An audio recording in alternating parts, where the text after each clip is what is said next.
La reine vivait dans un magnifique château. Elle avait une fille dont elle rêvait. L'enfant avait les cheveux noirs et la peau blanche. Par conséquent, ils l'ont appelée Blanche-Neige. La reine est morte peu de temps après. Le roi n'a pas pleuré pendant longtemps. Un an plus tard, il a amené une nouvelle reine au palais. Elle était belle, mais en colère. La femme a apporté un miroir magique avec elle. Chaque jour, elle admirait son reflet en lui et lui posait la même question. Qui est la plus belle du monde? Le miroir n'a toujours dit que la vérité. Par conséquent, il a honnêtement loué la beauté de la reine et la femme rayonnait de bonheur. Blanche-Neige grandissait et chaque année sa beauté s'épanouissait de plus en plus. Et maintenant, une fois de plus, s'adressant au miroir, la reine a entendu en réponse qu'elle n'était plus la plus belle du monde, mais Blanche-Neige. La reine n'allait pas endurer cela dans son propre palais. Elle a ordonné à son fidèle serviteur de conduire la princesse dans un fourré impénétrable et de la tuer. Mais le serviteur ne pouvait pas, même pour l'amour de la reine, tuer la douce fille. Il a amené la princesse dans une forêt sombre et l'a laissée partir. Et lui-même retourna au château et dit à la reine qu'il avait suivi son ordre. Pendant longtemps, la princesse a erré dans la forêt. En chemin, elle était aidée par toutes sortes d'habitants de la forêt. Blanche-Neige était très gentille avec eux et ils sont donc devenus de bons amis. Vers le soir, la princesse est tombée par hasard sur une petite maison. Elle y entra et vit qu'il n'y avait personne dans la maison. La table était dressée pour cette personne et il y avait 7 lits bébés dans la chambre. Et tout dans cette maison était très petit.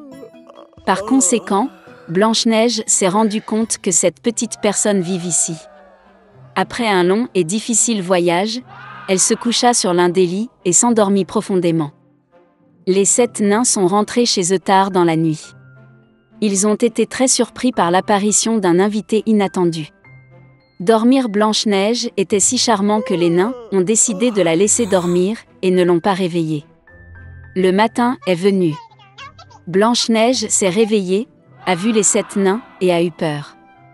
Mais ils étaient affectueux avec elle, et la fille a raconté son problème. Ils ont tout de suite aimé Blanche-Neige et les nains l'ont invitée à rester avec eux. De plus, elle a accepté de s'occuper de la maison, cuisine, lavage et nettoyage.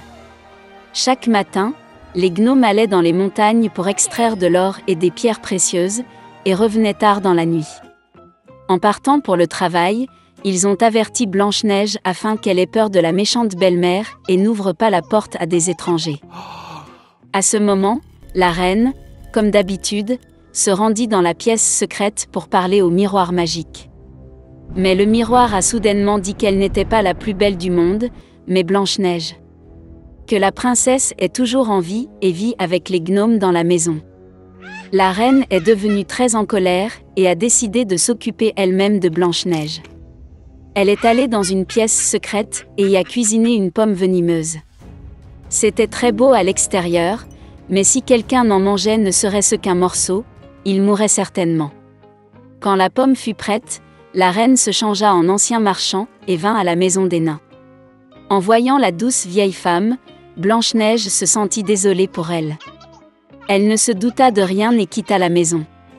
La vieille femme a offert à la fille une pomme mûre et a dit que si elle mange cette pomme, elle restera jeune et belle pour toujours.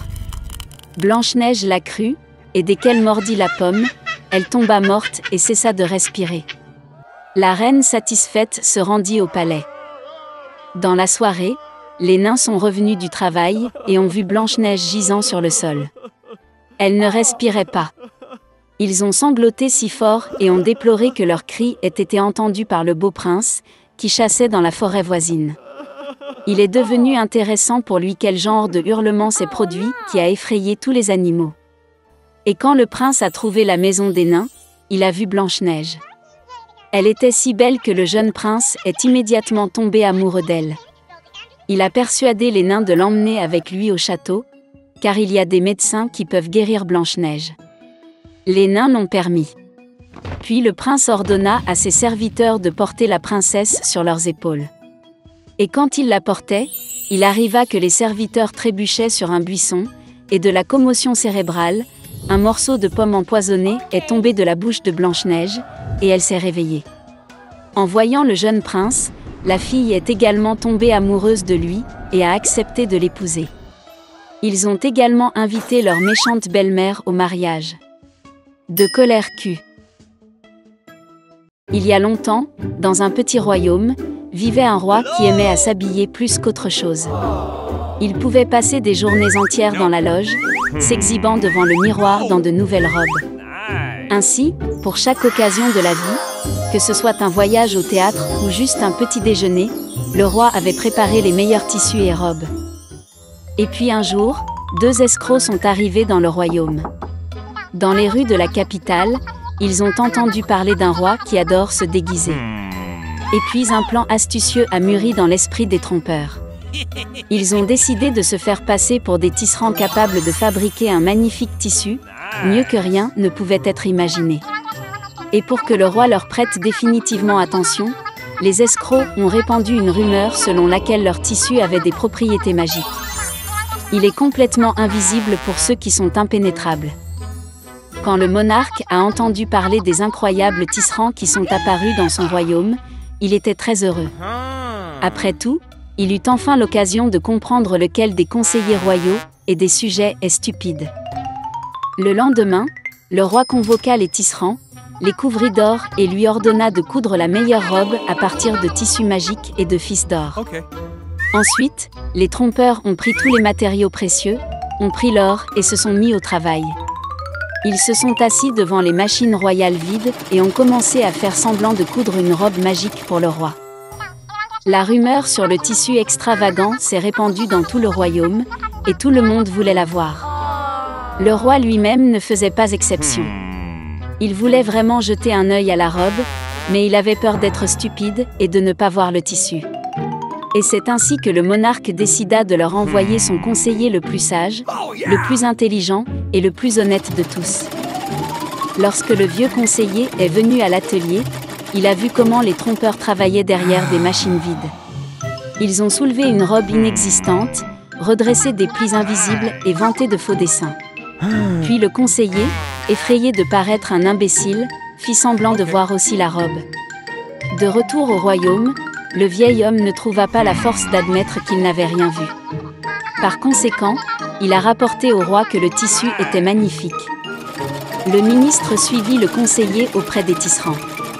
Il regardait les machines vides de la même manière et avait peur d'être en fait stupide et indigne de sa place.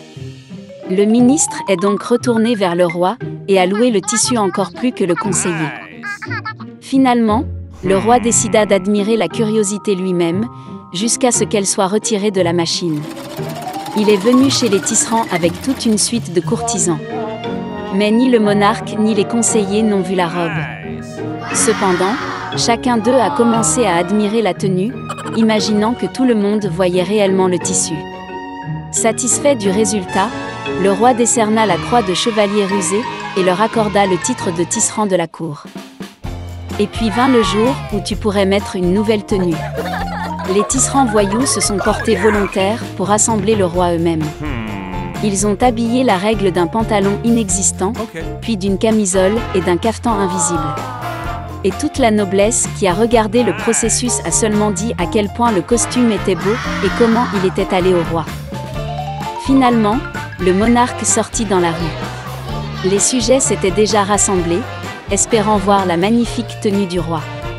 Cependant, aucun de ceux qui sont venus n'a admis n'avoir rien vu. Quand tout à coup un petit garçon est sorti de la foule et s'est exclamé que le roi était nu. La foule a repris ces mots et tout le monde s'est mis à rire du dirigeant. Le monarque se rendit compte qu'il avait été trompé, mais continua sa marche, comme il sied à un roi. Et sa suite soutenait toujours le manteau, qui en fait n'existait pas.